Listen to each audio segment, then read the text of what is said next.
आज के इस एक वीडियो में हम फिजिक्स फर्स्ट की पहली इकाई स्थिर विद्युत की यानी कि इलेक्ट्रोस्टैटिक्स का जो दूसरा चैप्टर है जिसका नाम है विद्युत फ्लक्स तथा गॉस का नियम यानी कि गॉस के नियम जो है, इस एक चैप्टर को पूरा हम एक वीडियो में समाप्त कर देंगे। और जिसमें हम देखेंगे क्या क्या, देखिए विद्युत फ्लक्स क्या होता है, इसकी बीमा क्या होती है, इसका मात्रक क्या होता है, ये सभी देखेंगे।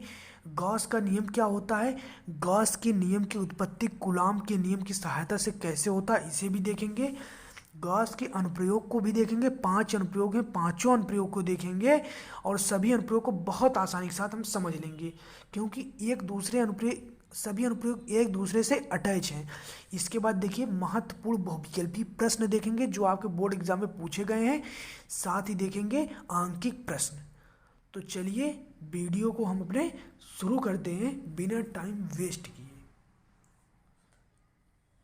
तो देखिए विद्युत फ्लक्स जो हमारे पास पहली हेडिंग है हमारा विद्युत फ्लक्स, तो लास्ट तक बने रहिए। और मैं आपको एक चीज़ थोड़ा सा मैं बता दूं कि जो आपका एक गॉस का अनुप्रयोग है ना, ज़्यादातर बोर्ड एग्जाम में जो आपके डेरिवेशन आते हैं ना, उसमें से इस गॉस के 5 अनुप्रयोग हैं, गॉस के पांचों अनुप्रयोग में से कोई एक अनुप्रयोग जरूर आता है आपके बोर्ड एग्जाम में। ये मैं विश्वास के साथ कह रहा हूँ, गॉस के अनुप्रयोग जरूर आते हैं आपके बोर्ड एग्जाम में, कोई एक अनुप्रयोग दे देगा 5 नंबर में। तो इसीलिए गॉस के सभी अनुप्रयोग को इसी एक वीडियो में बताया हूँ और बहुत आसानी के साथ हम इन सबको समझ लेंगे। केवल वीडियो आप लास्ट तक देखिएगा, एक चैप्टर को एक वीडियो में कंप्लीटली समाप्त कर दिया जाएगा जिसमें बहुविकल्पी आंकिक सभी होंगे।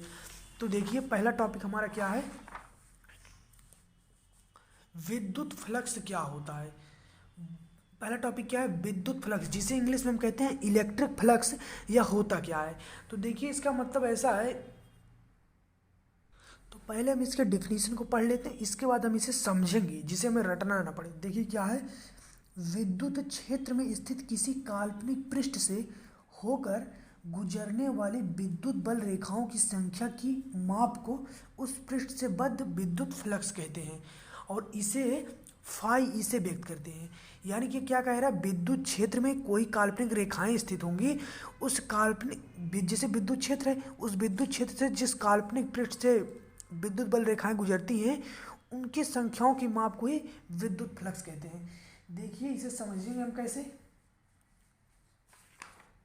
इसमें मैं आपको यहाँ पे बताना चाहता हूँ। जैसे मान लीजिए यहाँ पे है क्या, विद्युत क्षेत्र, हम इसे इन लाइनों द्वारा हम विद्युत क्षेत्र को व्यक्त कर रहे हैं,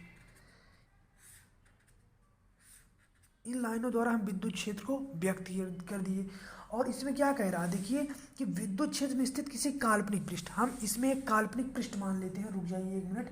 जैसे मान लीजिए हम यहाँ पे एक काल्पनिक पृष्ठ भी मान लिए, ठीक, कुछ भी काल्पनिक पृष्ठ मान लिए, ठीक है। मान लीजिए ये एक विद्युत क्षेत्र है जिसे हम इन लाइनों द्वारा व्यक्त किए हैं और इसमें एक काल्पनिक क्षेत्र है स्थित है, ठीक है। अब इस काल्पनिक पृष्ठ से जितनी विद्युत बल रेखाएं गुजरेंगी, इस काल्पनिक पृष्ठ से जितनी विद्युत बल रेखाएं गुजरेंगी उनकी संख्या के माप को ही इस पृष्ठ से बद्ध विद्युत फ्लक्स कहते हैं। यानी कि विद्युत क्षेत्र हम लेते हैं, विद्युत क्षेत्र में हम एक काल्पनिक पृष्ठ मान लेते हैं, इस काल्पनिक पृष्ठ से जितनी वैद्युत बल रेखाएं गुजरती हैं इनकी संख्या के, जितनी संख्या में रहेंगी इनकी संख्या की माप को ही हम विद्युत फ्लक्स कहते हैं। तो हम आशा करते हैं आपको बहुत आसानी के साथ समझ में आ गया होगा विद्युत फ्लक्स क्या होता है। कोई विद्युत क्षेत्र रहेगा, उस विद्युत क्षेत्र में हम कोई काल्पनिक पृष्ठ मानेंगे और उस काल्पनिक पृष्ठ से जितनी विद्युत बल रेखाएं गुजरेंगी इनकी संख्या के माप को ही उस पृष्ठ से बद्ध विद्युत फ्लक्स कहेंगे और इसे हम फाई ई से व्यक्त करते हैं। और फाई ई बराबर क्या होता है, E इंटू डी एस। और जब मान लीजिए इन दोनों के बीच कोई एंगल होगा, जैसे मान लीजिए थीटा एंगल बन रहा है, तो इस समय हम इनके लिए लगा देंगे, इस समय इनके लिए हो जाएगा फाई ई बराबर E S cos theta, E S cos theta, क्योंकि इनके बीच जो कोण रहेगा उसके लिए हम थीटा का प्रयोग करेंगे। अब देखिए हमारा नेक्स्ट टॉपिक क्या है, गॉस का प्रमेय अथवा नियम, गॉस थ्योरम आर लॉ।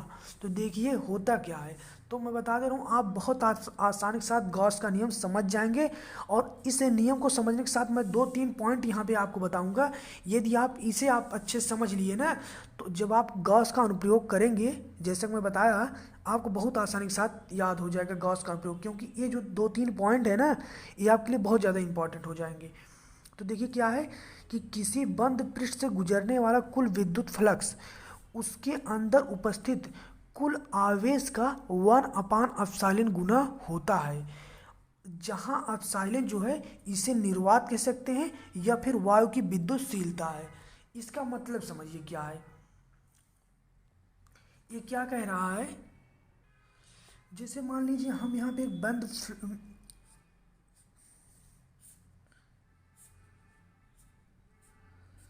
क्या है, किसी बंद पृष्ठ से होकर गुजरने वाला विद्युत फ्लक्स। तो गॉस का नियम जो बंद पृष्ठ के लिए, देखिए हम यहाँ पे एक बंद पृष्ठ ले लिए, ठीक है।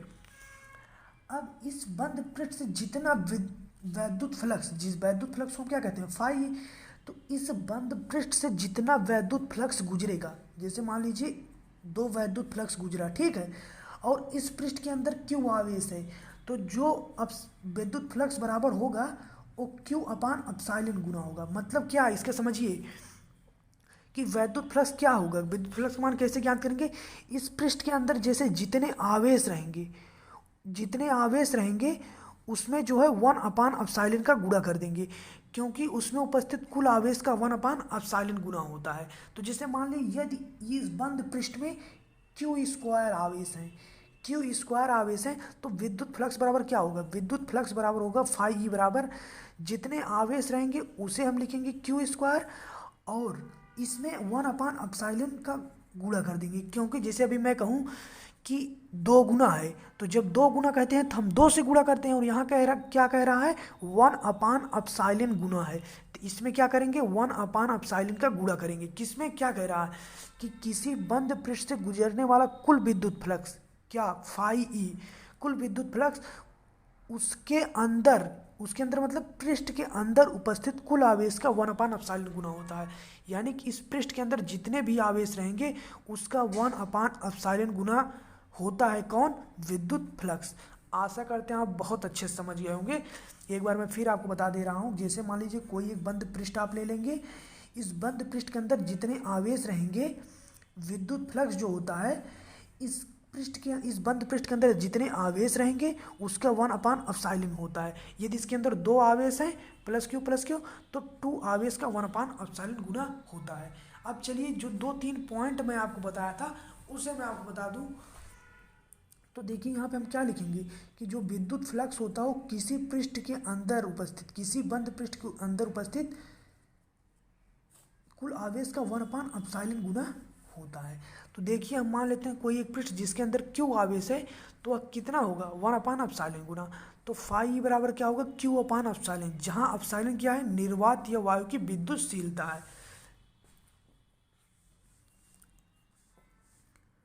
3 मोस्ट इंपॉर्टेंट टॉपिक है, जान लीजिए, बहुत ज़्यादा आपकी गॉस के अनुप्रयोग में बहुत ज़्यादा आपके लगेंगे। पहले तो आप ये जानिए, गॉस जो नियम होता है यह नियम बंद पृष्ठ पर ही लागू होता है। जो गॉस का नियम होता है यह बंद पृष्ठ पर ही लागू होता है। और दूसरी चीज़ ये जान लीजिए कि कई बार जितने आप अनुप्रयोग करेंगे वो दोनों, जितने भी अनुप्रयोग करेंगे उन सभी अनुप्रयोग में ये 2 बातें आपको ध्यान देनी पड़ेगी कि यदि कोई धनात्मक प्लेट से विद्युत क्षेत्र की दिशा देखेंगे तो वह बाहर की ओर होगा। जैसे मान लीजिए हम आपको कोई एक प्लेट दे देंगे, ठीक है।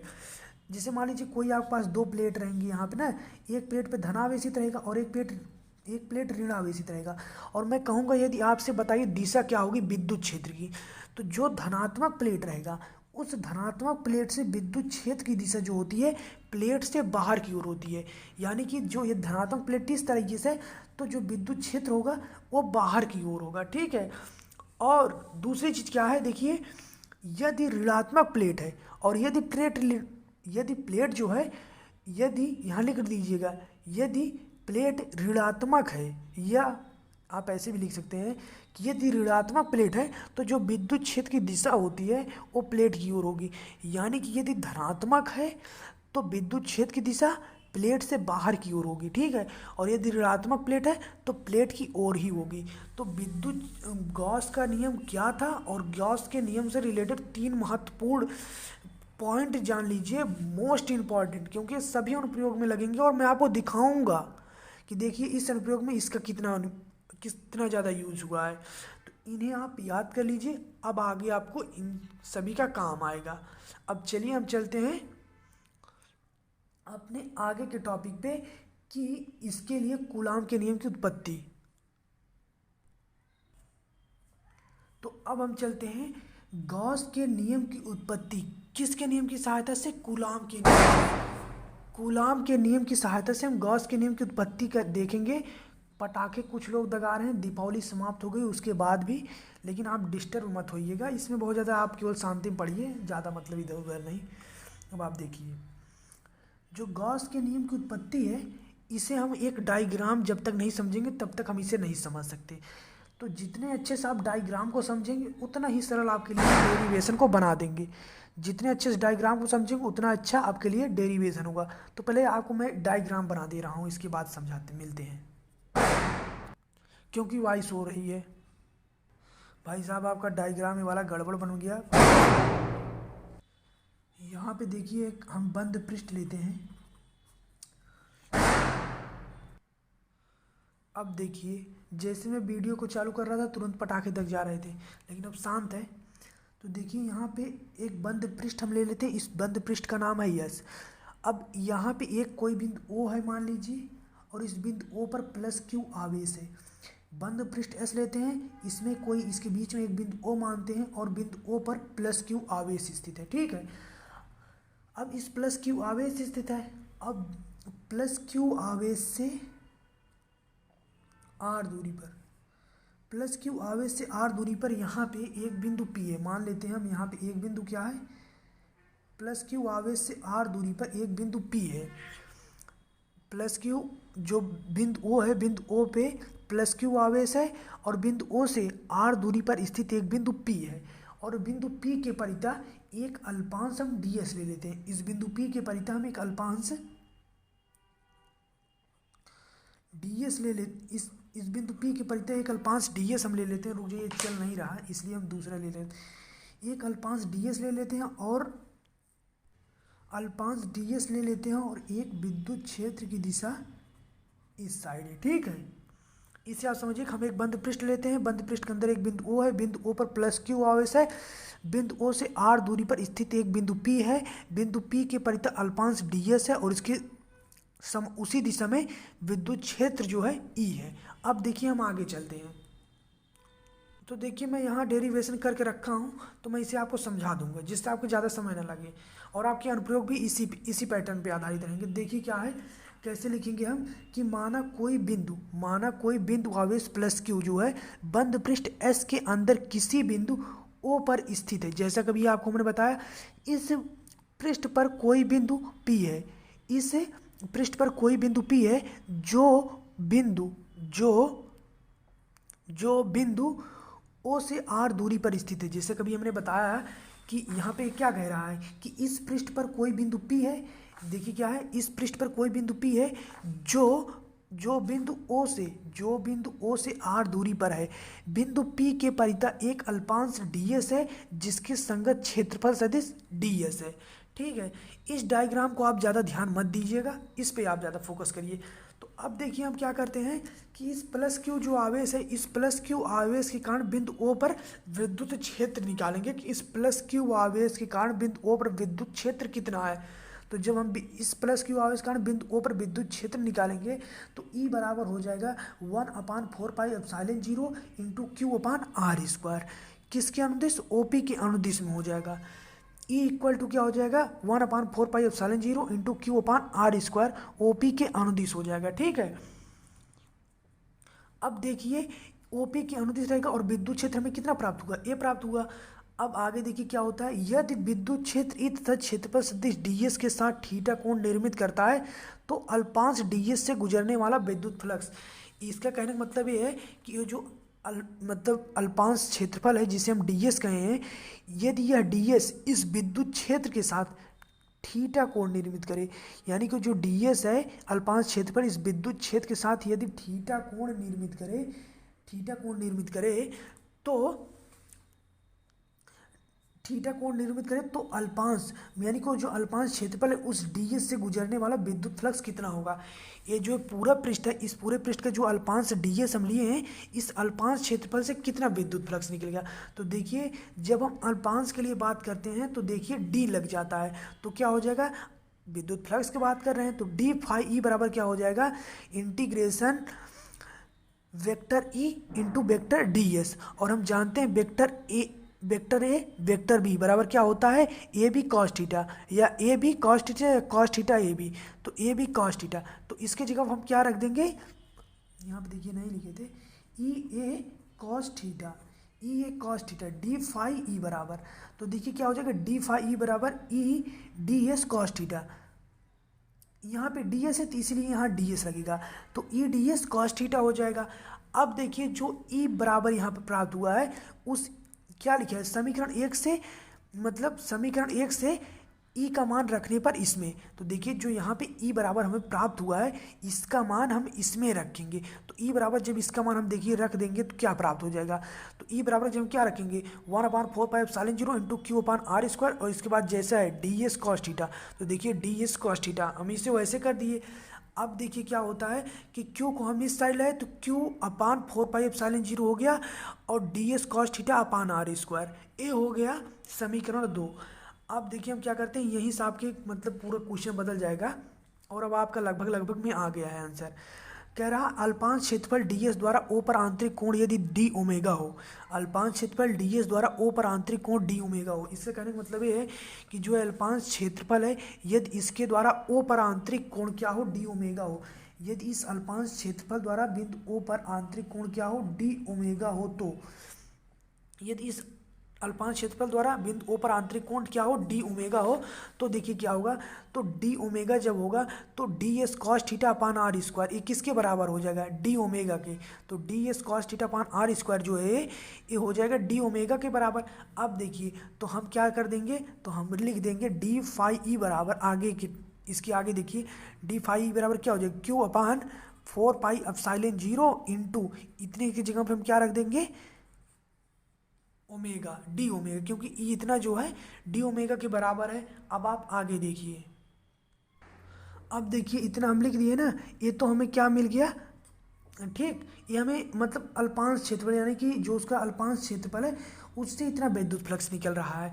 अब लेकिन हम संपूर्ण के लिए बात करेंगे, संपूर्ण पृष्ठ, जो पूरे पृष्ठ का नाम क्या दिए थे, यस, तो संपूर्ण पृष्ठ एस से बाहर निकलने वाला वैद्युत फ्लक्स, संपूर्ण पृष्ठ एस से बाहर निकलने वाला वैद्युत फ्लक्स। तो देखिए क्या होता है, फाई ई बराबर क्या हो जाएगा, फाई ई बराबर हो जाएगा इंटीग्रेशन डी फाई ई।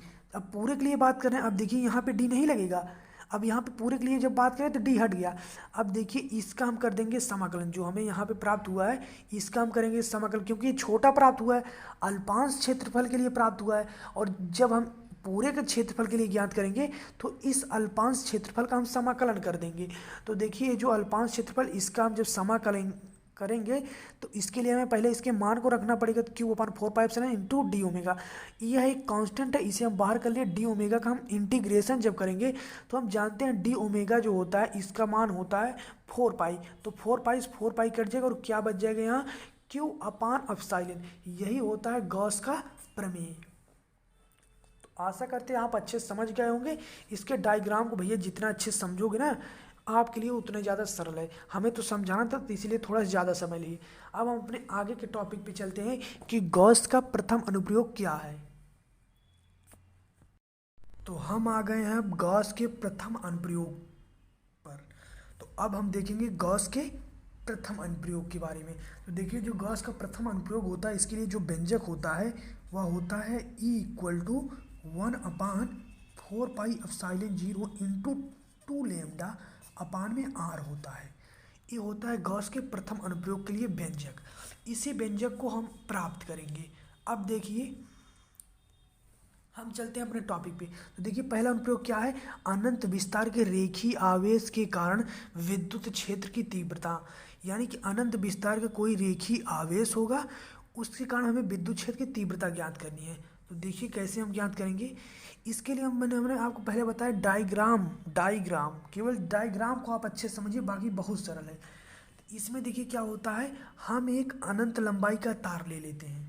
हम क्या ले लेते हैं, एक अनंत लंबाई का तार ले लेते हैं, और इस अनंत लंबाई के तार पर इस अनंत लंबाई के तार को हम प्लस क्यू आवेश से आवेशित कर देते हैं। इस अनंत लंबाई के तार को हम प्लस क्यू आवेश से आवेशित कर देते हैं। यानी कि हम एक अनंत लंबाई का तार लेते हैं, इस अनंत लंबाई के तार को हम प्लस क्यू आवेश से आवेशित कर देते हैं, और इस पर जो आवेश है वह एक समान रूप से वितरित होता है। यानी कि जब हम इस तार पे प्लस क्यू आवेश देते हैं ना, तो वह जो आवेश है वह एक समान रूप से वितरित होता है।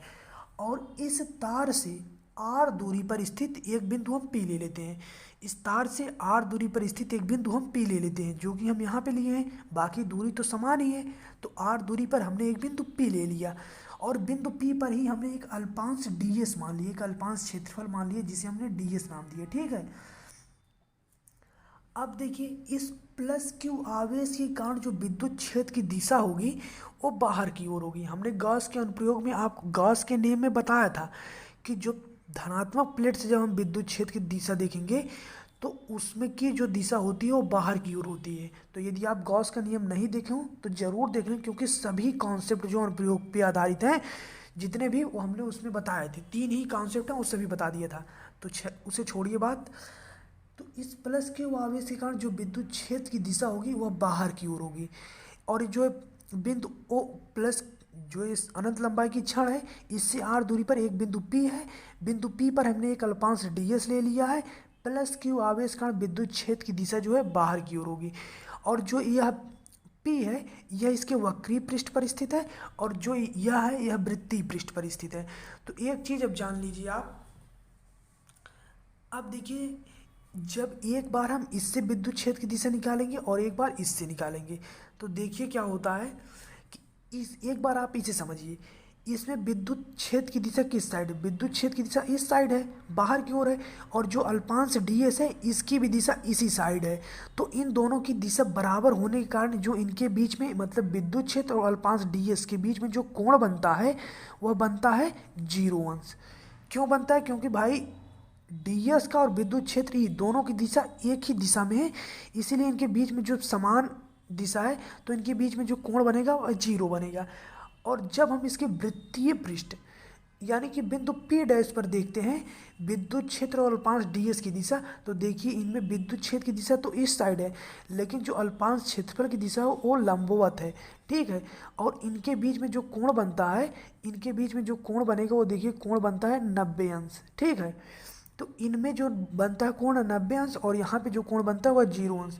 तो विद्युत क्षेत्र और यहाँ पे डी यानी कि बिंदु P डैश पे जो है इनके बीच में कोण बनता है 90 अंश, और P पर बनता है 0 अंश। बस इसी चीज़ को आप समझ लीजिए, आपका कॉन्सेप्ट खत्म हो गया। देखिए, जो मैं आपको यहाँ पे बताया वही चीज़ आप लिख दीजिए कि हम अनंत लंबाई का एक तार लेते हैं जिस पर प्लस क्यू आवेश दिया जाता है, जो तार पर एक समान रूप से वितरित हो जाता है या आवेशित हो जाता है।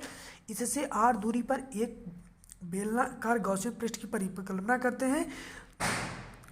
गॉस का नियम उन्हीं पृष्ठों पर लागू होता है जो मतलब बंद पृष्ठ हो, इसीलिए हम इस जो रेखीय तार है इसके परिधि में एक बेलनाकार गॉसीय पृष्ठ की कल्पना करते हैं। ये जरूर आप लिख दीजिए कि इस तार से आर दूरी पर स्थित जो बिंदु P है इसी के परिधि हम एक बेलनाकार गॉसीय पृष्ठ की कल्पना करते हैं, क्योंकि जो गॉस का नियम होता है वो बंद पृष्ठों पर ही लागू होता है।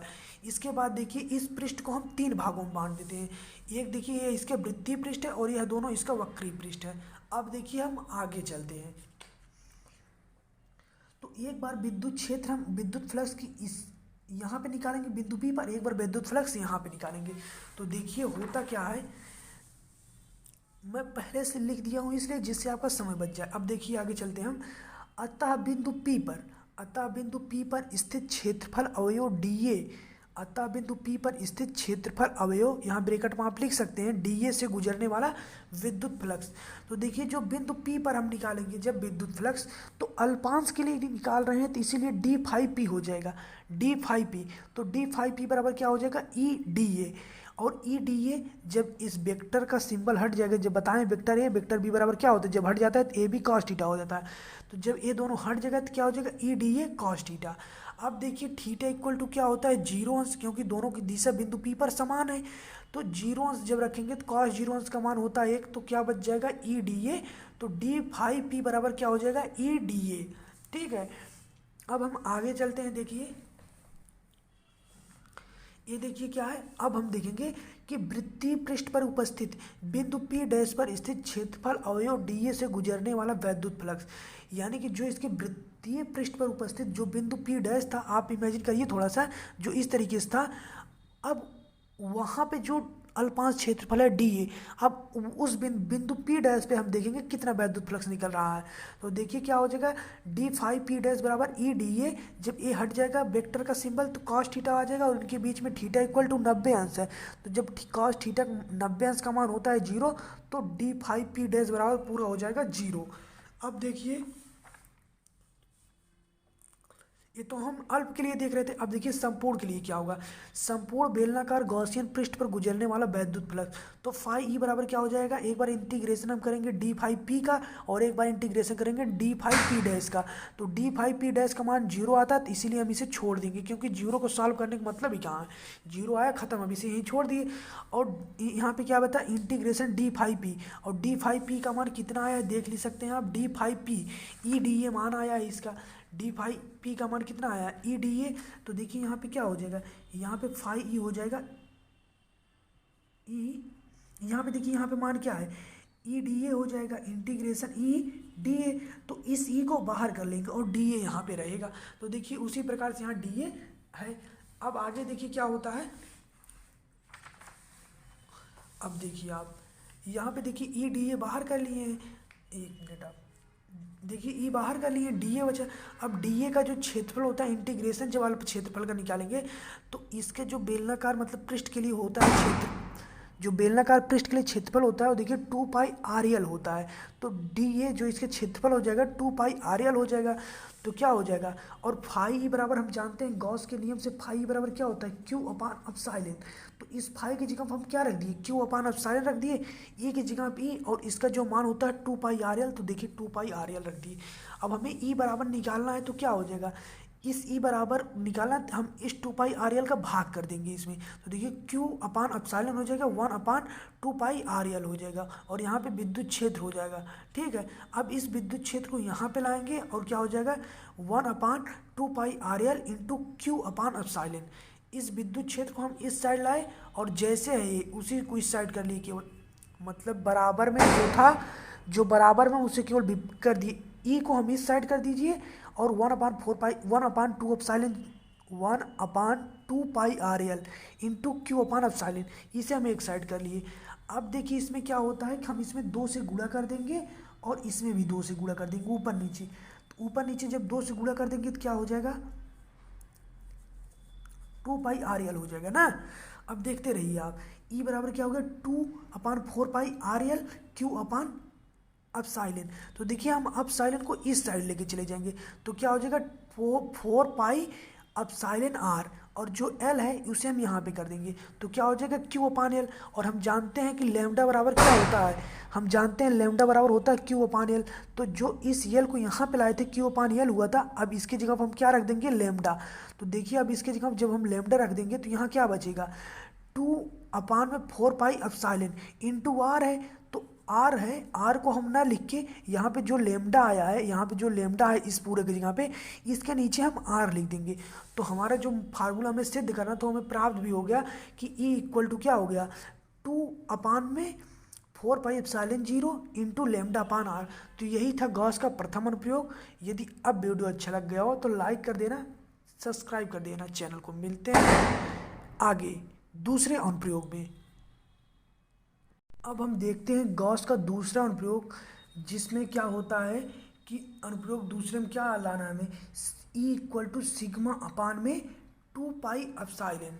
तो इसका देखिए नाम क्या है, अनंत विस्तार की समतल, समतल मतलब समरूप आवेशित कुचालक आदर के कारण विद्युत क्षेत्र, अनंत विस्तार की समतल आवेशित कुचालक चादर के कारण विद्युत क्षेत्र। तो इसमें देखिए हम सबसे पहले एक चादर ले लेते हैं ABCD, मतलब इसका नामकरण कर दीजिए ABC। देखिए इसमें हम एक चादर ले लेते हैं और इस चादर पे आप खुद देख रहे हैं एक समान रूप से धनावेशित है। मतलब हम एक चादर ले लेते हैं ABCD, इस चादर पर एक समान रूप से आवेशित किया जाता है या इस चादर को एक समान रूप से आवेश दिया जाता है। अब इस चादर का जो मध्य बिंदु है, जो आपको हो सकता है दिखाई दे और थोड़ा सा मुझसे गड़बड़ बन गया है, जो इसका मध्य बिंदु है O। अब बिंदु O से हम R दूरी पर, यहाँ पे देखिए बिंदु O से R दूरी पर हम देखिए यहाँ पे, आप ध्यान से देखिए, जूम करके मैं दिखा दे रहा हूँ। बिंदु O से देखिए यहाँ पे, बिंदु O से R दूरी पर हम एक बिंदु P मान लिए हैं और ठीक इसके विपरीत दिशा में इतनी ही दूरी पर, बिंदु O से उतनी ही दूरी पर R दूरी पर ही हम एक बिंदु P डैश मान लिए। यहाँ पे P माने हैं, यहाँ पे P डैश माने हैं। अब देखिए बिंदु P और P डैश को अक्ष मानकर हम एक बेलनाकार गॉसीय पृष्ठ की कल्पना करते हैं। हम यहाँ पे एक बिंदु P मानेंगे और यहाँ पे उतनी ही दूरी पर एक बिंदु P डैश मानेंगे और इसी बिंदु P और P डैश को अक्ष मानकर हम एक बेलनाकार गॉसीय पृष्ठ की कल्पना करते हैं। अब देखिए क्या होगा, अब देखिए क्या होता है। 1 मिनट रुक जाइए भाई, पानी पी लूँ। तो देखिए सभी अनुप्रयोग में एक ही नियम लग रहा है। उसमें भी देखिए एक बेलनाकार गॉसीय पृष्ठ माने थे, इसमें भी एक बेलनाकार गॉसीय पृष्ठ माने थे। अब देखिए इसमें जो है एक जो बिंदु P डैश है और बिंदु P और P डैश, इन दोनों के पास हम एक अल्पांश DS मान लेंगे। ठीक पहले वाले अनुप्रयोग की तरह बिंदु P पर और बिंदु P डैश पर एक अल्पांश DS मान लेते हैं, ठीक है। और इन दोनों जगह पे हम विद्युत क्षेत्र की दिशा निकालेंगे। तो जो बिंदु P पे होगा वही बिंदु P डैश पे होगा, ठीक है। जो बिंदु P पे होगा वही बिंदु P डैश पे होगा। ये दोनों इसके वृत्तीय पृष्ठ हैं। ये दोनों इसके कौन से पृष्ठ हैं? वृत्तीय पृष्ठ हैं। दोनों वृत्तीय पृष्ठ, और जो यहाँ पे विद्युत क्षेत्र, जो विद्युत फ्लक्स यहाँ से गुजरेगा वही विद्युत फ्लक्स यहाँ से भी गुजरेगा। इसीलिए हम इसके वक्रीय पृष्ठ पर यहाँ पर भी एक, मतलब यहाँ पर भी हम विद्युत फ्लक्स निकालेंगे, क्योंकि यहाँ दोनों पे समान निकलेगा, लेकिन यहाँ जब निकालेंगे तो यहाँ कुछ विपरीत निकलेगा, तो उसे भी हम देखेंगे। तो अब देखिए जो बिंदु P है, बिंदु P पर विद्युत क्षेत्र की दिशा बाहर की ओर है, प्लस Q आवेश से बाहर की ओर। हमने आपको जो बताया था गॉस के अनुप्रयोग में कि जो विद्युत क्षेत्र की दिशा होती है प्लस Q आवेश की तरफ नहीं होती, उसके बाहर की तरफ होती है। तो यहाँ पर देखिए बाहर की तरफ है, यहाँ पर भी बाहर की तरफ है, तो दोनों की दिशाएं कैसी है? विपरीत। यह इस साइड बाहर की तरफ है और यह इस साइड बाहर की तरफ है। पटाखे बहुत ज़्यादा दग रहे हैं, लेकिन कोई डिस्टरबेंस वाली बात नहीं है। तो यह इस साइड है और यह इस साइड है। अब देखिए यहाँ पे जो थीटा इक्वल टू होगा वह 0 अंश होगा। क्यों? क्योंकि देखिए विद्युत क्षेत्र की दिशा भी इसी साइड है और DS की भी दिशा इसी साइड है। यहाँ पर भी देखिए विद्युत क्षेत्र की दिशा इस साइड है और DS की दिशा भी इस साइड है, इसीलिए जो थीटा इक्वल टू होगा क्या होगा? 0 अंश होगा। तो दोनों पे जो थीटा इक्वल टू होगा 0 अंश। लेकिन जब हम इसके वक्रीय पृष्ठ पर निकालेंगे तो इसके जो क्षेत्रफल, मतलब विद्युत क्षेत्र होगा वह तो बाहर की तरफ होगा, लेकिन जो DA होगा वह लंबवत होगा। तो इनके बीच में जो कोण बनेगा वह थीटा इक्वल टू क्या बन जाएगा? वह थीटा इक्वल टू 90 अंश बन जाएगा, ठीक है। अब देखिए इसी चीज़ को हम यहाँ पे पूरे लिख देंगे कि माना ABCD एक समतल चादर है, चादर समान आवेश से आवेशित है। समतल चादर के मध्य बिंदु O से R दूरी पर एक बिंदु P मान लेते हैं। क्या बताए थे? मध्य बिंदु O से R दूरी पर एक बिंदु P मान लेते हैं और इसके विपरीत दिशा में इतनी ही दूरी पर एक बिंदु P डैश मान लेते हैं। बिंदु P पर विद्युत क्षेत्र की तीव्रता ज्ञात करनी है, अतः बिंदु P व P डैश को अक्ष मानकर हम एक बेलनाकार गॉसीय पृष्ठ की कल्पना करते हैं, क्योंकि बेलनाकार गॉसीय पृष्ठ पर ही गॉस का नियम लागू होता है। तो यदि आप फर्स्ट अनुप्रयोग आप पढ़े होंगे और गॉस का नियम पढ़े होंगे तो आपको खुद रियलाइज़ होने लगा होगा कि हाँ यार सभी चीज़ समान है। क्योंकि देखिए इसमें भी बिंदु P डैश अल्पांश DS विद्युत क्षेत्र की दिशा, एक इसके विपरीत दिशा में वक्रीय पृष्ठ पर विद्युत क्षेत्र की दिशा, वही है थीटा इक्वल टू 90 अंश, थीटा इक्वल टू 0 अंश। अब देखिए क्या होता है, तो देखिए इस पृष्ठ पर आवेश घनत्व, देखिए जो ये पृष्ठ है, ये जो चादर है, इस पर आवेश जो है एक समान रूप से आवेशित है। तो इसका जो पृष्ठ आवेश घनत्व होगा वो क्या होगा? Sigma equal to Q upon A, sigma equal to Q upon A, और Q बराबर क्या हो जाएगा? सिग्मा इंटू ए अब देखिए सिग्मा इंटू ए हो गया। तो अब हम देखते हैं इसके लिए कि इसके जो वक्रीय पृष्ठ हैं, मतलब इसके जो वृत्तीय पृष्ठ हैं, यहाँ पे बिंदु P और बिंदु P डैश, इसके जो वृत्तीय पृष्ठ है, इस वृत्तीय पृष्ठ से कितना वैद्युत फ्लक्स निकल रहा है, जितना इस P से निकलेगा उतना ही P डैश से निकलेगा। तो अब हम चलिए आगे देखते हैं कि देखिए क्या लिखा है, दोनों वृत्तीय पृष्ठों से गुजरने वाला वैद्युत फ्लक्स। तो देखिए यहाँ पे हमें गलती कर दी है, डी फाइव पी डैश और डी फाइव पी, दोनों पी डैश नहीं रहेगा, एक डी फाइव पी डैश एक डी फाइव पी। तो क्या हो जाएगा ई इंटू डी ए। और देखिए क्या हो, जब ए हट जाएगा वेक्टर का तो कॉस थीटा जुड़ जाएगा। और देखिए यहाँ पे जो थीटा इक्वल टू क्या है दोनों के लिए, थीटा इक्वल टू दोनों के लिए जीरो अंश है। तो जब जीरो का मान रखेंगे तो क्या हो जाएगा, तो डी फाइव पी डैश और D five P, D five P dash और डी फाइव पी बराबर क्या निकल जाएगा, ई डी ए प्राप्त हमें हो जाएगा। अब देखिए वक्री पृष्ठ से गुजरने वाला वैद्युत फ्लक्स क्या हो जाएगा, वक्री पृष्ठ से गुजरने वाला वैद्युत फ्लक्स क्या हो जाएगा। जैसे तो वृत्तीय पृष्ठ देख लिए, ये जो हम देखे थे तो वृत्तीय पृष्ठ से देख लिए। अब इसके हम वक्री पृष्ठ जो यहाँ पे है, ये वक्री पृष्ठ से हम देखेंगे कितना वैद्युत फ्लक्स निकलेगा। एक चीज़ आप और याद जान लीजिए, जो यहाँ से निकलेगा वही यहाँ से, इसलिए दोनों का समान है, डी फाइव पी डैश। अब इसके देखिए वक्री पृष्ठ से देखेंगे तो डी फाइव पी डैश बराबर क्या हो जाएगा, E into D A, vector का रहेगा सिंबल, जब वेक्टर हटेगा तो कॉस थीटा आ जाएगा। और cos theta, theta equal to क्या है, 90 अंश, क्योंकि दोनों एक दूसरे के लंबवत हैं। तो जब 90 अंश रहेगा तो क्या हो जाएगा, देखिए 90 अंश बराबर क्या हो जाएगा, जीरो। कॉस 90 अंश का मान कितना होता है, कॉस 90 अंश का मान होता है जीरो। तो कॉस 90 अंश का मान जीरो हो जाएगा, तो डी फाइव क्यू बराबर हो जाएगा जीरो अंश। क्योंकि देखिए ए पी है, ए पी डैश है, और यहाँ पे जो बिंदु है वह क्यू है। तो डी फाइव क्यू बराबर क्या हो जाएगा, जीरो। अब देखिए हम क्या निकालेंगे, अब हम निकालेंगे संपूर्ण गॉसीय पृष्ठ से होकर गुजरने वाला वैद्युत फ्लक्स, यानी कि संपूर्ण गॉसीय पृष्ठ से जो ये पूरा चादर है, इस पूरे चादर से कितना वैद्युत फ्लक्स निकल रहा था, थोड़ा जल्दी जल्दी समझिएगा। तो फाई बराबर क्या मान लेंगे, डी फाइव पी, इंटीग्रेशन करेंगे और डी फाइव पी डैश का इंटीग्रेशन करेंगे और डी फाइव क्यू का करेंगे। तो डी फाइव क्यू बराबर कितना आया है, जीरो अंश। अब देखिए जितना इसका आएगा उतना इसका आएगा, तो ई दोनों से बाहर कर लेंगे, पहले वाले मतलब अनुप्रयोग की तरह ई बाहर कर लेंगे। और जैसे ई बाहर कर लेंगे तो देखिए यहाँ पे जैसे यक्स यक्स क्या होता है, यक्स प्लस यक्स, तो यक्स प्लस यक्स बराबर टू यक्स होता है। तो ठीक इसी प्रकार हो जाएगा, ई इंटू ए बराबर क्या हो जाएगा, टू ई हो जाएगा और इंटीग्रेशन डी ए हो जाएगा। अब देखिए क्या होता है, तो two E integration D A. अब डी ए का मान क्या होता है, ए होता है। अब देखिए जब डी ए का मान ए हो जाएगा तो यहाँ पे हम रख देंगे ए, और मतलब फाई बराबर क्या होता है, क्यू अपान एप्सिलॉन, तो यहाँ पे रख दिए क्यू अपान एप्सिलॉन। अब देखिए टू ए का इसमें भाग कर देंगे, टू ए का भाग कर देंगे क्यू अपान एप्सिलॉन में। देखिए Q upon epsilon into two ए का इसमें देखिए गुणा कर दिए, मतलब टू ए का गुणा कर दिए, यहाँ पे देखिए ई बचा। अब देखिए ई को हम इस साइड लाए और टू एप्सिलॉन को एक साइड कर लिए, क्यू अपान ए को एक साइड। जैसे देखिए पूरा एक ही है, ये पूरा एक है और ई एक है, तो ई को एक साइड की, इसे एक साइड की, और इसे एक साइड करने के समय हम टू एप्सिलॉन को एक साथ कर लिए, क्यू अपान ए को एक साइड कर लिए। तो देखिए टू एप्सिलॉन की जीरो हम कोई परिवर्तन नहीं कर सकते, लेकिन क्यू अपान एक जगह पे हम सिग्मा लिख सकते हैं। क्यू अपान एक जगह पे सिग्मा लिखेंगे और क्यू अपान एल की जगह पे हम लैम्डा लिखेंगे, अनुप्रयोग नंबर 1, अनुप्रयोग नंबर 2। तो देखिए यहाँ पे जब हम सिग्मा लिख दिए तो हमें प्राप्त हो गया, और यही हमें प्राप्त करना था। तो यदि आप सभी को वीडियो अच्छा लगा हो तो क्या करना आपको मालूम है, लेकिन चलते हैं हम अपने नेक्स्ट अनुप्रयोग की तरफ। अब देखिए हम देखते हैं गॉस का तीसरा अनुप्रयोग,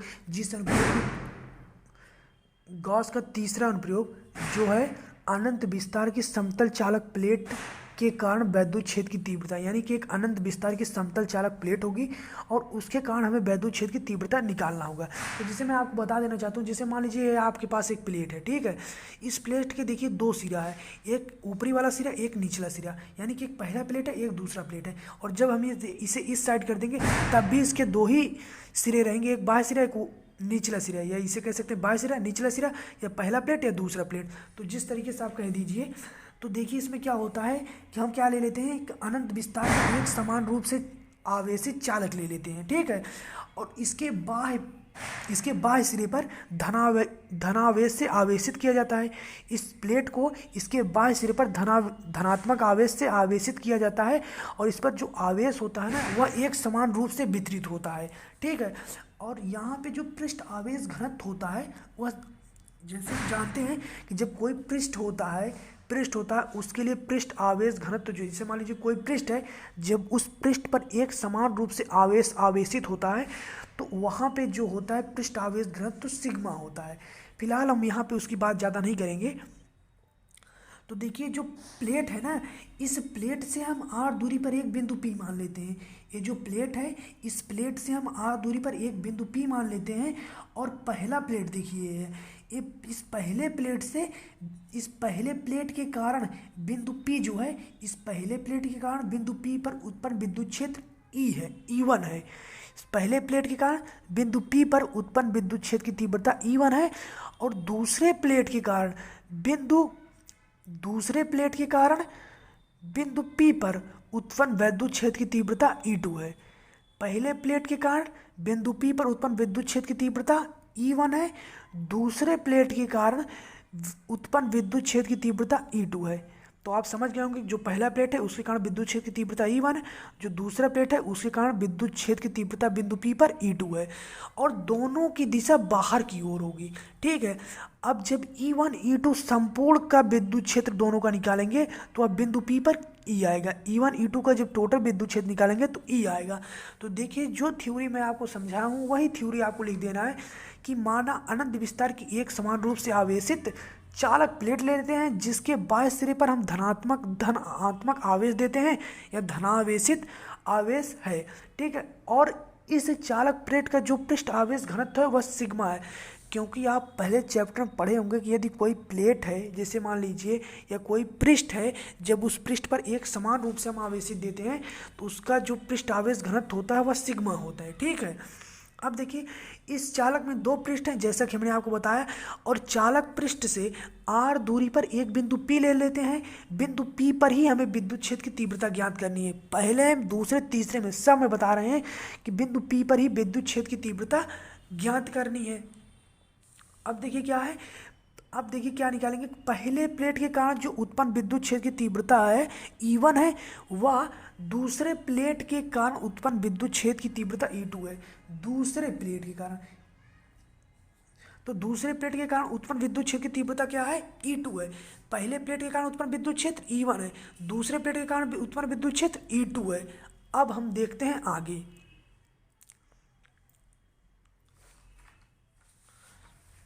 तो अब देखिए क्या लिखा है कि बिंदु P पर पहले प्लेट के कारण विद्युत क्षेत्र की तीव्रता E1 होगा, वो तो ठीक है। कितना होगा? E1 बराबर सिग्मा अपान 2 एप्सिलॉन। और ये किसका फार्मूला, आप खुद एक बार सोचिए, ये दूसरे अनुप्रयोग का फार्मूला है। इसीलिए कह रहे हैं पहला अनुप्रयोग, दूसरा अनुप्रयोग, तीसरा अनुप्रयोग, चौथा अनुप्रयोग, ये सभी एक दूसरे से अटैच हैं। तो देखिए E1 इक्वल टू क्या हो जाएगा? सिग्मा अपान 2 एप्सिलॉन। और बिंदु P पर दूसरे प्लेट के कारण उत्पन्न विद्युत क्षेत्र की तीव्रता क्या है? E2 है। दूसरे प्लेट के कारण उत्पन्न विद्युत क्षेत्र की तीव्रता E2 है। इन पर आवेश समान है, दूरी समान है, इस कारण यहाँ पर भी जो विद्युत क्षेत्र उत्पन्न होगा सिग्मा अपान 2 एप्सिलॉन होगा। अब हम पहले आपको बताएं कि E1 व E2 एक ही दिशा में, अतः प्लेट के कारण बिंदु P पर उत्पन्न विद्युत क्षेत्र टोटल जो होगा वह E होगा। तो E बराबर क्या होगा? E1 plus E2। अब देखिए दोनों का मान रख दिए, हर बराबर है, हर कांस्टेंट रखेंगे, अंश अंश से जोड़ लिए, 2 से कट जाएगा, और जो आपका ये आया E equal to sigma upon epsilon. तीसरा अनुप्रयोग है, मात्र यार 5 मिनट में आप तीसरा अनुप्रयोग सीख गए। और भाई साहब मैं बता रहा हूँ, शायद मैं अपना 100% आपको देने की कोशिश कर रहा हूँ, अपना 100% दे रहा हूँ, और मैं आशा भी कर रहा हूँ आपको जरूर ये समझ में आ रहा होगा, क्योंकि बहुत ज़्यादा सरल है।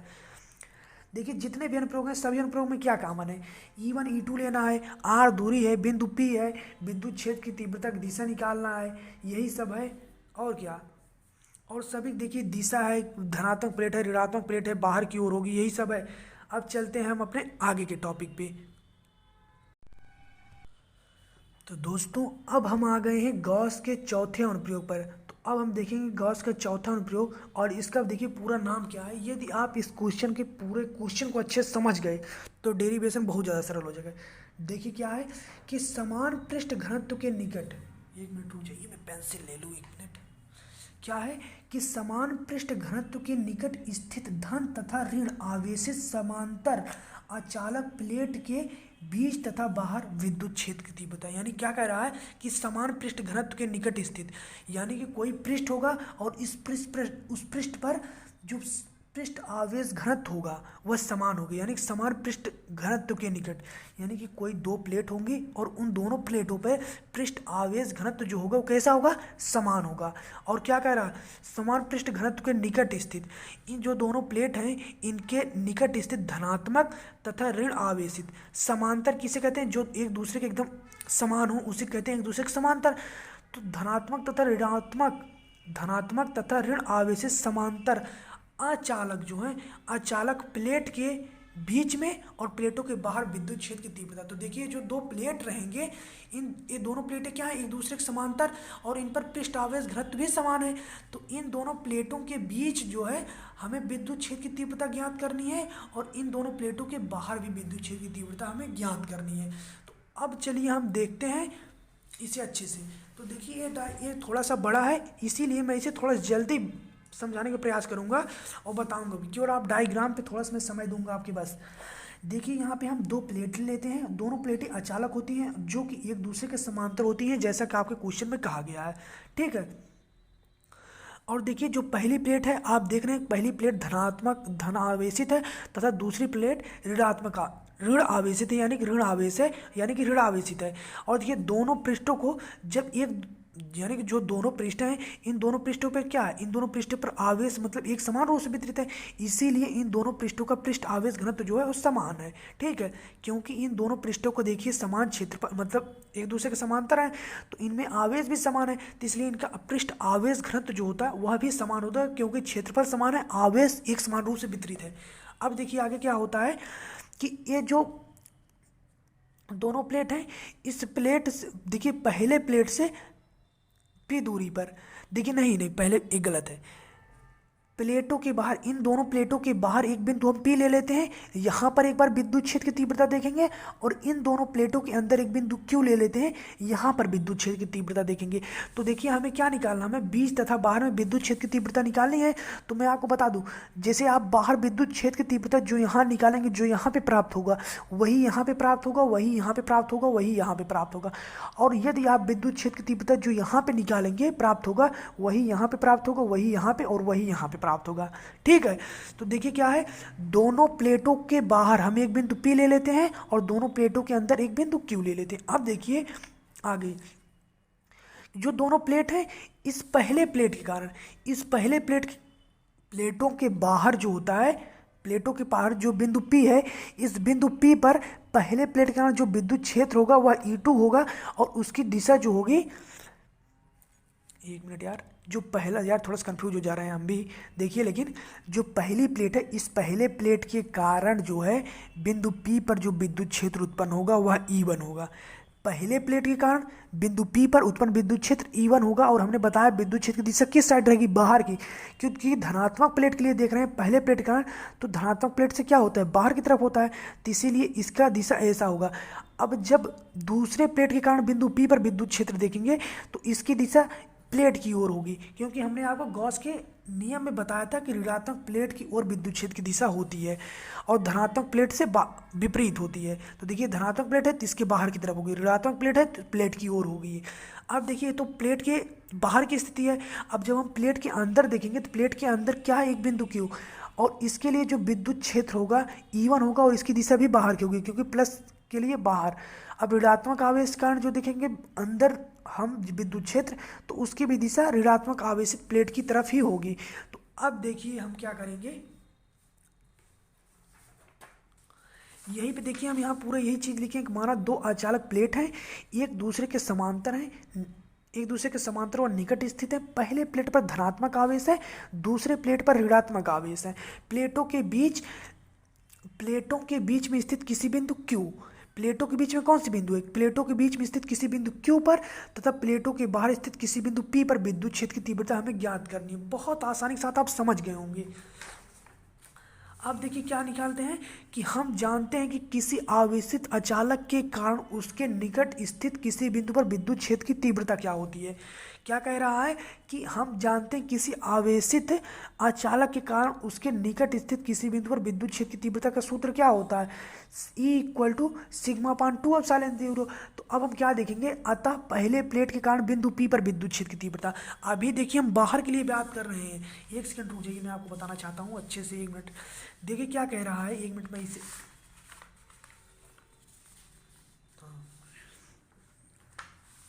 ये देखिए क्या कह रहा है कि अतः पहले प्लेट के कारण बिंदु पी पर विद्युत क्षेत्र की तीव्रता। ये जो पहला प्लेट है, इस पहले प्लेट के कारण अभी बाहर बात कर रहा है, तो बाहर विद्युत क्षेत्र की दिशा कितना है, ई है, और ई बराबर क्या हो जाएगा, ई बराबर हो जाएगा सिग्मा पान टू अपसाइलन।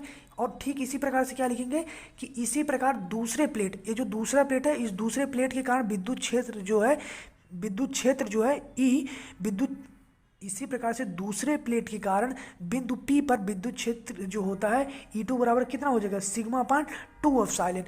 केवल इन दोनों की दिशाएं विपरीत है, अतः P पर परिणामी विद्युत क्षेत्र जो होता है वो कितना हो जाएगा। देखिए इन दोनों की दिशा ऋणात्मक है, तो ये दोनों मतलब अपोजिट डायरेक्शन है, तो जब अपोजिट है तो मतलब क्या हो जाएगा, घट जाएंगी आपस में। तो E1 माइनस E2 कर देंगे, E1 माइनस E2, दोनों का मान रख देंगे, E2 बराबर इतना है, E1 बराबर इतना है, दोनों का मान रख दिए, काट दिए, जीरो प्राप्त हुआ। यानी कि हमें क्या निष्कर्ष निकला कि यदि दोनों प्लेटें एक दूसरे के समांतर हैं, पृष्ठ आवेश घनत्व तो समान है, तो इन दोनों प्लेटों जो है, इन दोनों प्लेटों के बाहर विद्युत क्षेत्र जो होता है जीरो होता है। यानी चाहे यहाँ देखेंगे, चाहे यहाँ विद्युत क्षेत्र जो होता है, प्लेटों के बाहर विद्युत क्षेत्र जीरो होता है। ठीक है, अब देखिए, अब हम क्या कहें, अब देखिए यहाँ पे क्या कह रहा है, अब हम बिंदु क्यू यानी कि अंदर पर विद्युत क्षेत्र की तीव्रता देखेंगे। तो देखिए क्या है, अंदर भी विद्युत क्षेत्र उतना ही उत्पन्न होगा, या नहीं, एक नहीं अंदर कुछ दूसरा उत्पन्न हो जाएगा। अंदर भी विद्युत क्षेत्र E1 बराबर कितना होगा, अंदर भी विद्युत क्षेत्र E1 बराबर इतना ही होगा, सिग्मा पान टू एप्सिलॉन। और देखिए एक चीज, अंदर भी हम दो बिंदुओं के लिए ज्ञात करेंगे, एक E1 के लिए, एक E2 के लिए।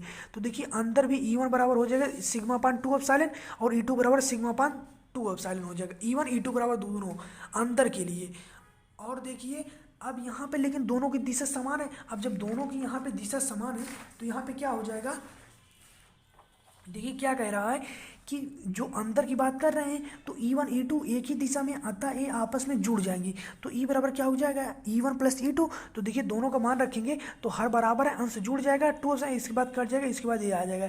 तो हम क्या कह सकते हैं, अतः प्लेटों के बीच विद्युत क्षेत्र जो होता है, विद्युत क्षेत्र की तीव्रता E बराबर सिग्मा पान एप्सिलॉन होता है, और प्लेटों के बाहर विद्युत क्षेत्र होता है E बराबर जीरो। ये चीज़ आप ये जान लीजिए। अब मैं आपको थोड़ा सा, देखिए कम समय में इसे एडजस्ट कर लिए, जबकि मुझे बड़ा लग रहा था, लेकिन अब देखिए मैं आपको इसमें एक्स्ट्रा टाइम दे रहा हूँ, इसमें आप कैसे समझेंगे। देखिए हमें प्लेटों के बाहर और प्लेटों के बीच में विद्युत क्षेत्र की तीव्रता ज्ञात करनी थी। तो जब प्लेटों के बाहर ज्ञात करेंगे तो इस पहले प्लेट के कारण विद्युत क्षेत्र E1 उत्पन्न होगा, और इस दूसरे प्लेट के कारण बिंदु P पर विद्युत क्षेत्र E2 उत्पन्न होगा। ठीक है, हम आपको बताए थे जो पहले प्लेट के कारण विद्युत क्षेत्र होगा उसकी दिशा जो होती है बाहर की होती है। क्यों, क्योंकि गॉस के नियम में हमने बताया था कि धनात्मक प्लेट से विद्युत क्षेत्र की दिशा जो है बाहर की तरफ होती है, ऋणात्मक प्लेट जो रहेगा उसकी तरफ होगी। तो देखिए ऋणात्मक प्लेट की तरफ है, लेकिन धनात्मक प्लेट से बाहर की तरफ है। ठीक है, अब देखिए हम ये तो प्लेट के बाहर देख लिया, दोनों प्लेटों के अंदर हम देखेंगे। तो जो दो प्लेट हैं, इन दोनों प्लेटों के जब अंदर हम देखेंगे तो धनात्मक प्लेट के कारण जब देखेंगे पहले प्लेट के कारण तो बाहर की तरफ होगी, और जब दूसरे प्लेट के कारण देखेंगे तो इसकी दिशा होगी इसी साइड होगी, ऋणात्मक प्लेट को। तो देखिए जब ऋणात्मक प्लेट को होगी तो यहाँ बिंदु P पर दोनों की अपोजिट डायरेक्शन में है, और यहाँ बिंदु Q पर दोनों जो है एक ही डायरेक्शन में। यहाँ पे अपोजिट है बिंदु P पर, इसीलिए यहाँ पे जीरो आ गया। यहाँ पे देखिए अपोजिट नहीं है, मतलब इक्वल है, दोनों की दिशा समान है, तो इसीलिए ये दोनों जुड़ जाएंगी।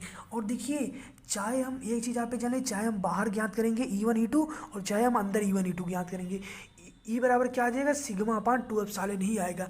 बाहर के लिए जब निकालेंगे तो घटेगा, अंदर के लिए जब निकालेंगे जुड़ेगा। बाहर डायरेक्शन विपरीत है, यहाँ पे डायरेक्शन इक्वल है, यहाँ पे डायरेक्शन अपोजिट है। इस चीज़ को आप समझ लीजिएगा। अब मिलते हैं 5वें अनुप्रयोग पे। देखिए गॉस के 5वां और लास्ट अनुप्रयोग के बारे में हम देखेंगे कि गॉस का 5वां और अंतिम अनुप्रयोग क्या है। देखिए क्या है कि समान रूप से आवेशित गोलीय कोश के कारण विद्युत क्षेत्र की तीव्रता कितनी होती है। तो इसमें देखिए क्या होता है, इसमें पहले मैं आपको थोड़ा सा पढ़ के बता दे रहा हूँ कि मानक केंद्र ओ व आर त्रिज्या का एक गोली कोष होता है जिस पे प्लस नहीं, इस तरीके से नहीं, आपको समझाना पड़ेगा भाई। देखो एक चीज़ यहाँ पे हम कोई एक वो ले लेते हैं, जान लीजिए हम यहाँ पे एक गोली कोष ले लिए, ठीक है। अब इस गोली कोष में हम यहाँ ए पे एक बिंदु ओ मान लिए, ठीक है। अब इस बिंदु ओ से, रुक जाइए एक मिनट, अब इस बिंदु ओ से, नहीं यार ये गलत हो गया, बड़ा बनाना पड़ेगा। हम देख लीजिए गोली कोष ले लिए, इस गोली कोष में हमने एक बिंदु ओ मान लिया, इस गोली कोष में हमने क्या मान लिया, एक बिंदु ओ, और इस बिंदु ओ से आर दूरी पर हमने मान लिया एक बिंदु पी, इस बिंदु ओ से आर दूरी पर हमने एक बिंदु पी मान लिया, और इस बिंदु पी के परितः हमने एक अल्पांश डी, हमने एक बेलना मतलब गोली पृष्ठ मान लिया, एक जो हमारा रियल पृष्ठ है यही है। अब लेकिन इसके बिंदु जो मध्य बिंदु ओ से आर दूरी पर हमने एक बिंदु पी मान लिया, और इसी पी के परितः हम एक गोली कोष की कल्पना कर लेते हैं। जब गोली कोष की कल्पना कर लेते हैं तो एक मिनट देखिए, एक बार हम विद्युत क्षेत्र को यहाँ मतलब एक बार हमें विद्युत क्षेत्र बिंदु पी पर ज्ञात कर, आप तक अभी तक आपने जितना नियम पढ़ा बिंदु पी पर ही विद्युत क्षेत्र की तीव्रता ज्ञात करनी है। तो एक बार विद्युत क्षेत्र जो निकालना पड़ेगा हमें इस बिंदु पी पे निकालना पड़ेगा, एक बार यहाँ पे विद्युत क्षेत्र की तीव्रता निकालना पड़ेगा, और एक बार यहाँ पे निकालना पड़ेगा विद्युत क्षेत्र की तीव्रता। इसका कहने का मतलब समझिए कि एक बार जो है गोली कोष क्या है आपका, रियल गोली कोष यही है आपका, लेकिन एक बार गोली कोष से बाहर बिंदु पी पर विद्युत क्षेत्र की तीव्रता निकालनी पड़ेगी, एक बार गोली कोष पर विद्युत क्षेत्र की तीव्रता निकालनी पड़ेगी, और एक बार गोली कोष के अंदर विद्युत क्षेत्र की तीव्रता निकालनी पड़ेगी। तो निम्न तीन स्थितियों के लिए आपको विद्युत क्षेत्र की तीव्रता निकालनी पड़ेगी बिंदु पी पर। एक गोली कोष आपका रियल यही है, तो एक बार इस बिंदु पी के लिए निकालना पड़ेगा, एक बार इस पृष्ठ पर निकालना पड़ेगा, एक बार पृष्ठ के अंदर। यानी कि आप कह सकते हैं पहला जो है गोली कोष के बाहर, दूसरा क्या है गोली कोष के पृष्ठ पर, तीसरा जो आपका है गोली कोष के अंदर। यानी कि एक बार जब बाहर निकालेंगे तो यहाँ पे गोली कोष पे, तो यहाँ पे, और गोली कोष के अंदर यहाँ पे। तो आप समझ गए होंगे हमारे कहने क्या मतलब, मैं कहना क्या चाह रहा हूँ। अब चलिए देखते हैं, हम अपने टॉपिक की तरफ चलते हैं। तो देखिए क्या है, समान रूप से आवेशित, देखिए क्या होता है इसमें हमने, अब देखिए इसी का आधार पर जो हम यहाँ पे थ्योरी लिखे हैं वही लिखे हैं। देखिए क्या है, क्या लिखे हैं कि माना केंद्र हो, तो देखिए इसका केंद्र क्या है,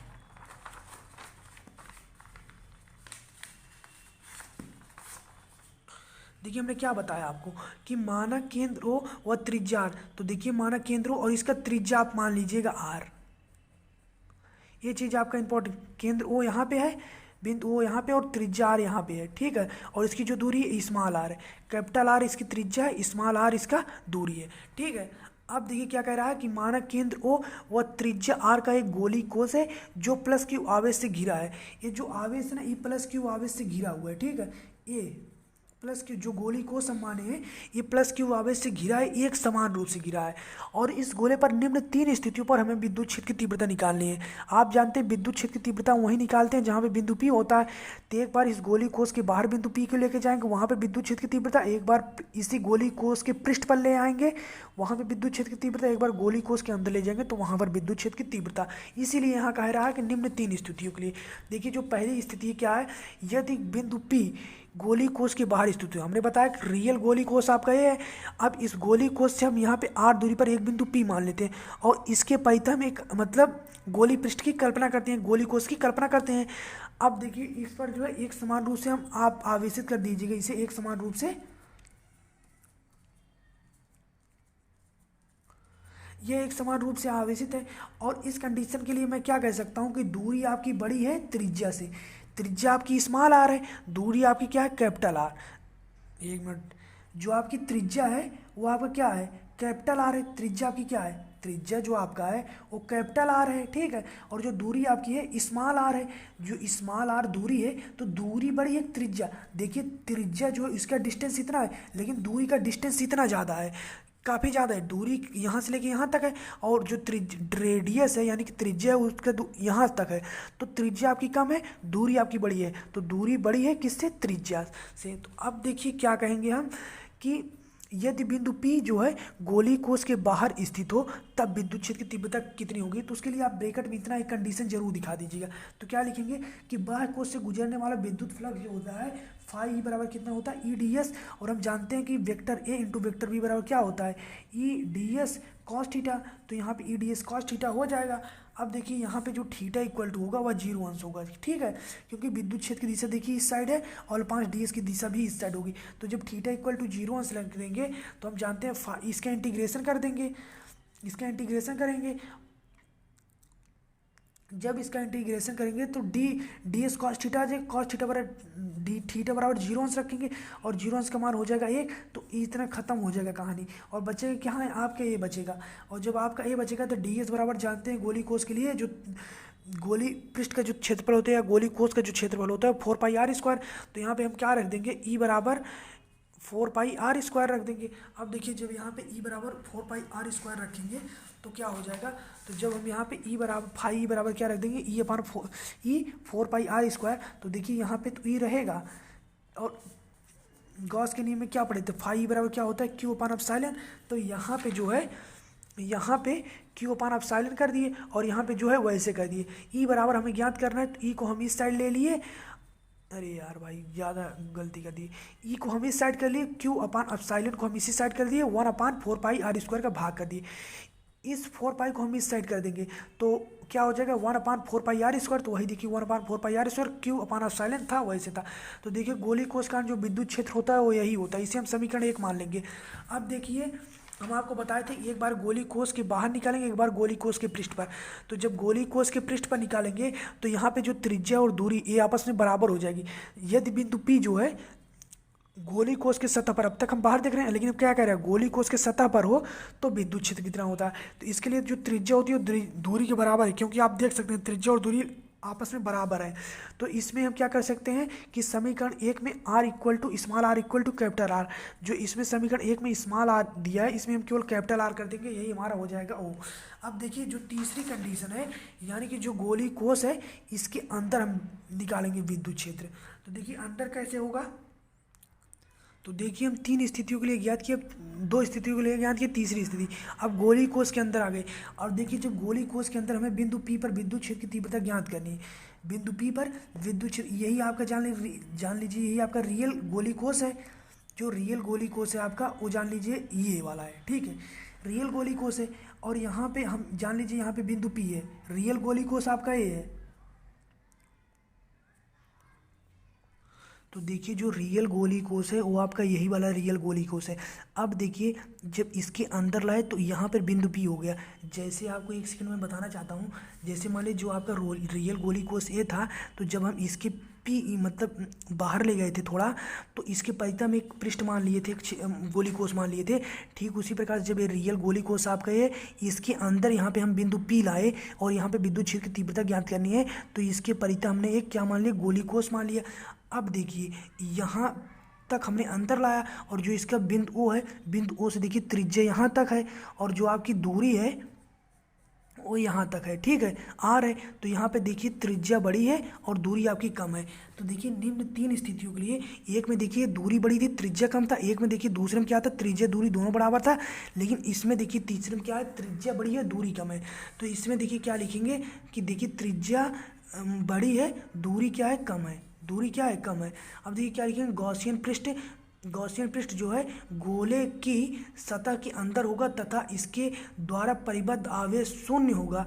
देखिए जो क्योंकि एक चीज़ आप जान लीजिए इससे आपके बोर्ड एग्जाम में 2 बार बहुविकल्पी क्वेश्चन बना है कि गोले कोष के अंदर कितना आवेश होता है। तो गोली कोष के अंदर आवेश होता है 0।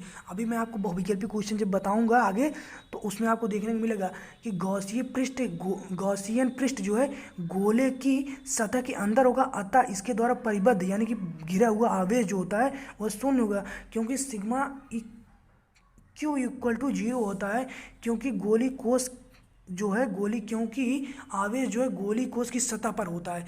यानी कि देखिए जो आपका आवेश होता है ना वो गोली कोष की सतह पर होता है या इसके बाहर होता है, पर इसके अंदर नहीं होता है आवेश।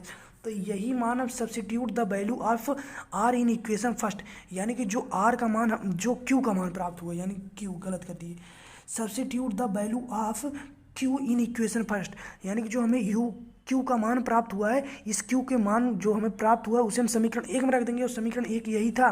तो देखिए क्यू बराबर क्या हुआ है, जीरो प्राप्त हुआ है, जीरो रख देंगे तो पूरा हो जाएगा जीरो।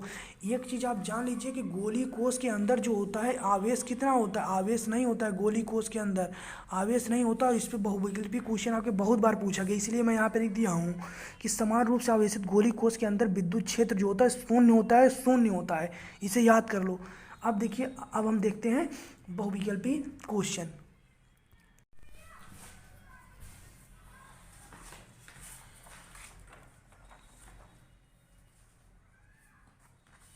तो देखिए, मैं आपको यदि सच में बताऊं तो बहुविकल्पी क्वेश्चन आपके 3 से 4 बार, 3-4 क्वेश्चन है जो पूछे गए थे। एक बार पूछा गया था गॉस का नियम की फार्मूला क्या था, वो तो आप जानते हैं, phi equal to Q upon epsilon zero. आपसे जो सबसे ज़्यादा पूछा गया था वो फाई क्यू जो था, फाई ई बराबर, इसका बीमा सूत्र मात्रक पूछा था कि इसका बीमा बता दो, सूत्र नहीं, इसका मात्रक पूछता है। जो फाई ई है विद्युत फ्लक्स, इसका कई बार मात्रक पूछता है आपसे, तो आप मात्रक याद कर लीजिएगा। अब देखिए, जो क्वेश्चन आप नहीं याद किए होंगे मैं केवल उसी को बताया हूँ। एक क्वेश्चन आपके बोर्ड एग्जाम में पूछा गया है, एक बार पूछा गया, अब कब पूछा गया मैं नहीं जानता, पर पूछा गया है। आवेश का खोखला गोला किस पर विद्युत क्षेत्र उत्पन्न नहीं होता है, किस पर नहीं होता है, किसी आंतरिक बिंदु पर। तो देखिए, विद्युत क्षेत्र जो उत्पन्न नहीं होता है आंतरिक नहीं, अच्छा देखिए क्यों नहीं होता, अभी देखिए आपको डेरिवेशन में बताया कि अंदर देखिए ना कोई आवेश रहेगा, जो अंदर है आपके ना कोई आवेश रहेगा, और विद्युत क्षेत्र आप देख ही रहे हैं जीरो होगा। तो गोली कोष जो होगा, खोखला गोला जो होता है उसके अंदर विद्युत क्षेत्र जीरो भी होता है और वो आवेश भी जीरो होता है।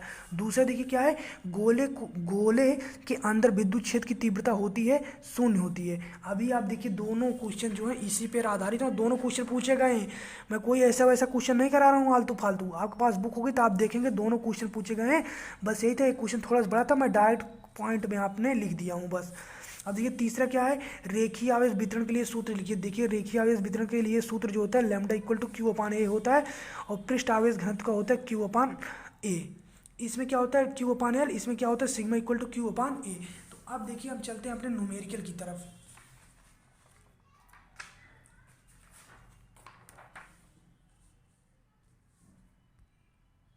चलिए अब हम देखते हैं गॉस के नियम व विद्युत फ्लक्स से संबंधित महत्वपूर्ण 3 क्वेश्चन के बारे में केवल डिस्कस करेंगे। 3 क्वेश्चन, पर तीनों क्वेश्चन महत्वपूर्ण है।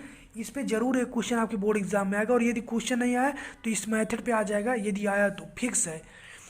यदि इस चैप्टर से आएगा तो इससे बाहर नहीं आएगा, इतना मैं कह सकता हूँ। तो देखिए क्या है कि देखिए क्या है, विद्युत स्थैतिक क्षेत्र E इक्वल टू इतना में रखने पर पृष्ठ, यानी कि S इक्वल टू इतना से होकर जाने वाला वैद्युत फ्लक्स हमें ज्ञात करना है। कह रहा है कि यानी कोई विद्युत क्षेत्र है, उस विद्युत क्षेत्र जैसे इसमें देखिए इस क्वेश्चन पहले आप मेथड समझिए।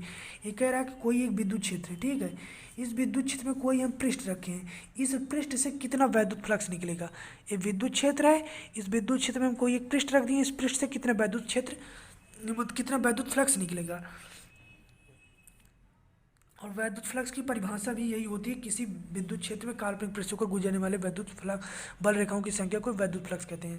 तो देखिए हम जानते हैं क्या, फाई ई बराबर, हम क्या जानते हैं, फाई ई बराबर ई एस कॉस थीटा जानते हैं, लेकिन यहाँ पे एंगल का बात कर नहीं रहा है, तो इसलिए क्या हो जाएगा, फाई ई बराबर ई एस हो जाएगा। तो फाई ई बराबर क्या हो जाएगा, ई एस। तो देखिए ई इंटू एस, इसका मान हम रख देंगे, ई बराबर क्या हो जाएगा 2 पाई, फिर प्लस 4J, फिर प्लस 7K, ठीक है। और देखिए एस बराबर क्या हो जाएगा, एस बराबर हो जाएगा 10J। तो देखिए जब इस जे का गुणा आई और के में करेंगे तो हो जाएगा 0, ठीक है। तो केवल फाई का गुणा हो जाएगा जे में, तो 4 गुणे 10, 4 गुणे 10, और यहाँ पर हो जाएगा जे गुणे जे, तो क्या हो जाएगा 40, यहाँ पे जे स्क्वायर, इसका मान हो जाता है 1, जे और जे क्रॉस जे, इसका मान 1 होता है। तो यहाँ पे क्या हो जाएगा 40, फाई ई का मान जो हो जाएगा 40 वोल्ट मीटर, क्योंकि विद्युत फ्लक्स का मात्रा क्या होता है वोल्ट मीटर। तो यही पर इसका आंसर हो जाता है। थोड़ी सी मेरी राइटिंग नहीं सही मुझे मालूम है, लेकिन ये न्यूमेरिकल, इसमें कोई बहुत ज़्यादा दिक्कत वाली बात नहीं है। अब देखिए दूसरा क्वेश्चन क्या है, दूसरा क्वेश्चन आपके बोर्ड एग्जाम में 2 बार पूछा गया है, और दोनों बार 2-2 नंबर में पूछा गया है। 1 मिनट रुकिए यार। तो देखिए जो पहला क्वेश्चन है, इसी पहले क्वेश्चन पर आधारित है दूसरा क्वेश्चन। इसमें क्या है, क्या कह रहा है, एक समान विद्युत क्षेत्र सदिश इतना बराबर वोल्ट मीटर में एक पृष्ठ के क्षेत्र इतना से गुजरने वाला विद्युत फ्लक्स की गणना कीजिए। तो एक बार आप जान लीजिए इसमें क्या था, फाई ई बराबर, इसमें भी ज्ञात करना, क्या कह रहा है, विद्युत फ्लक्स की गणना कीजिए यानी फाई ई। तो फाई ई बराबर हम क्या जानते हैं, ई एस, या ई एस क्या होता है, ई एस सरफेस होता है, सरफेस मतलब एक एरिया होता है, तो इसे हम ई ए भी कह सकते हैं, एरिया। यस और यस, यस और ए, इन दोनों का मतलब एक ही होता है। तो इसमें क्या दिए, यस का मान ना देकर फाई ई बराबर जो होता है ई इंटू ए का मान दे दिया है, तो ई बराबर जो मान रखा है उसे हम रख लेंगे, ए बराबर जो मान रखा है हम उसे रख लेंगे। तो देखिए जे केवल गुणा होगा, बाकी ये दोनों जीरो जीरो हो जाएंगे। तो देखिए 8 हो जाएगा और 3 हो जाएगा, ठीक है। और यहाँ पे जे क्रॉस जे, इसका मान 1 हो जाएगा, तो 8 3 क्या हो जाएगा 24। तो जो 24 होगी, 24 मात्रा किसका क्या है, 24 मात्रा किसका, वोल्ट मीटर ही होगा, ठीक है। ये दूसरा क्वेश्चन था। अब चलिए तीसरे क्वेश्चन और मोस्ट इंपॉर्टेंट क्वेश्चन की हम तरफ चलते हैं। और देखिए अगला क्वेश्चन मोस्टली इसमें थोड़ा सा आपको समझना पड़ेगा कि एक समरूप विद्युत क्षेत्र ई बराबर क्या होता है, ई बराबर होता है 5×10⁻³ आई कैप न्यूटन अपान कूलाम में एक 10 सेमी भुजा वाले वर्गाकार समतल पृष्ठ वाई जेड तल के समांतर स्थित है। पृष्ठ से कितना विद्युत फ्लक्स बद्ध, यानी कि संबंध कह सकते हैं या बद्ध कह सकते हैं, होगा यदि पृष्ठ का तल एक्स की दिशा में 30 अंश कोण पर बनाता है, तो विद्युत फ्लक्स की गणना कीजिए। तो देखिए इसमें विद्युत फ्लक्स की गणना हम कैसे करेंगे, पहले आप इसे समझिए कि हमें ई बराबर क्या दिया है, ई बराबर हमें दिया 5×10⁻³, ठीक है। और दूसरा देखिए इसमें क्या कह रहा है कि 10 सेमी भुजा वाला वर्गाकार। तो देखिए जो भुजा दिया है हमें कितना दिया है, भुजा बराबर 10, और हम जानते हैं क्षेत्रफल बराबर क्या होता है, क्षेत्रफल बराबर होता है भुजा स्क्वायर। यदि आप सब ना जानते हो तो इसे नोट कर लीजिएगा, क्षेत्रफल बराबर क्या होता है, भुजा स्क्वायर होता है। अब जब क्षेत्रफल बराबर भुजा स्क्वायर होता है तो भुजा का जो मान है हम वही मान रख देंगे और यहाँ पे हो जाएगा स्क्वायर। जब स्क्वायर हो जाएगा 100 आ जाएगा, तो यानी जो हमें क्षेत्रफल प्राप्त हुआ वह क्या प्राप्त हुआ, 100। और हमें विद्युत फ्लक्स दी, मतलब विद्युत क्षेत्र दिया है।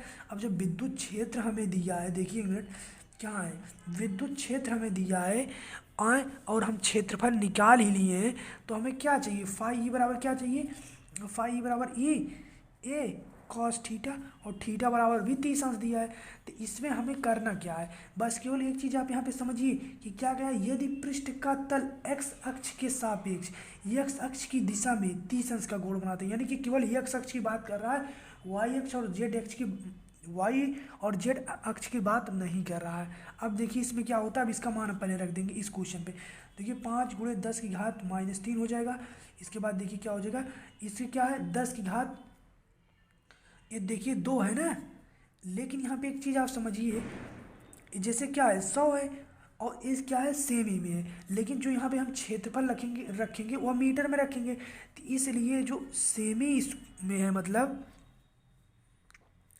ये जो सेमी में है, जैसे 100 से, मतलब देखिए एक मिनट रुक जाइए, जैसे मान लीजिए 10 सेमी है, तो इस 10 सेमी का मतलब हमें अगर मीटर में बदलना हो तो 100 से भाग कर देंगे, और ये अभी इसका वर्ग है तो यह भी इसका वर्ग मान लीजिए, तो ये दोनों जाएंगे ए और ये जाएगा कट, तो ऊपर क्या बचेगा केवल 10।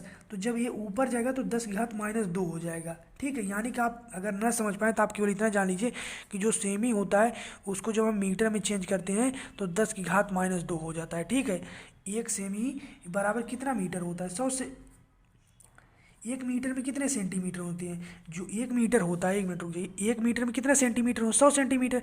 तो जब इसे हम ऊपर ले जाएंगे तो 10⁻−2 हो जाएगा, बस केवल आप इतना समझ लीजिए। तो यहाँ पे क्या हो जाएगा 10⁻−2।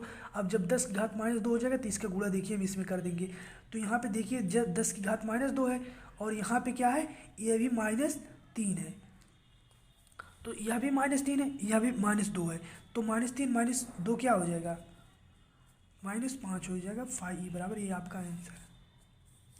तो देखिए क्या दिया था, एक समरूप से आवेशित विद्युत क्षेत्र 5×10⁻³ 1 मिनट रुक जाइए, इसमें -3 ले लिए हैं, इसमें -3 हम लिए, यहाँ पे प्लस है, तो यहाँ पे +3 ले लेंगे। जब +3 लेंगे तो +3 और -2, तो क्या आ जाएगा +1। तो यहाँ पे जब +1 आया जाएगा तो यहाँ पे केवल 5×10 से गुणा हो जाएगा और यहाँ पे बच जाएगा 50।